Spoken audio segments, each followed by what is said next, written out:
Hi friends, welcome to தெய்வாஸ் Nalabagam. இன்னைக்கு தெய்வாஸ் நலபாகத்தில் ஒரு சூப்பரான ஸ்நாக்ஸ் ரெசிபி தாங்க பார்க்க போகிறோம். புடலங்காய் சில்லி எப்படி செய்யறதுன்னு பார்க்க போகிறோங்க. புடலங்காயே பிடிக்காதுன்னு சொல்கிறவங்க கூட இந்த சில்லியை நல்லா விரும்பி சாப்பிடுவாங்க. அந்த அளவுக்கு ரொம்பவே நல்லா டேஸ்ட்டாக இருக்கும். வாங்க எப்படி செய்யறதுன்னு பார்க்கலாம்.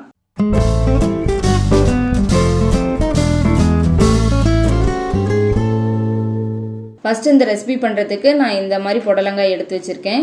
ஃபஸ்ட்டு இந்த மேலே இருக்கிற தோலை நம்ம பீல் பண்ணிவிட்டு நல்லா வாஷ் பண்ணி எடுத்து வச்சுக்கலாம்.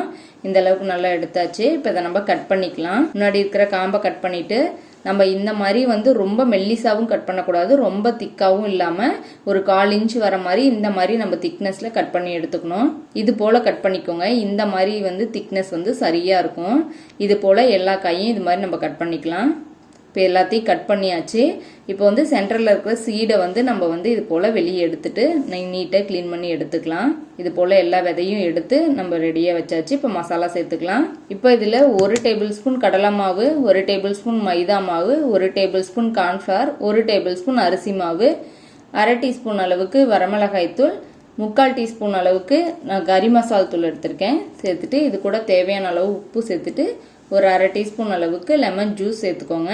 சேர்த்துட்டு இது தண்ணி எதுவும் சேர்க்காம ஃபர்ஸ்ட் ஒரு வாட்டி நல்லா பரட்டிக்கலாம்.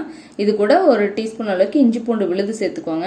எல்லாத்தையும் சேர்த்துட்டு ஃபர்ஸ்ட் நல்லா தண்ணி சேர்க்காக அது இந்த புடலங்காயில் இருக்கிற ஈரத்திலேயே ஃபர்ஸ்ட் நல்லா ஒரு வாட்டி பரட்டிக்கலாம்.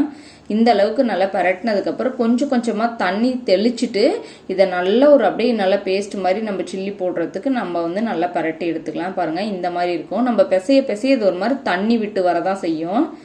அதனால தண்ணி சும்மா லேசாக தெளிச்சுட்டு அதுக்கப்புறமா பிசைஞ்சுக்கோங்க.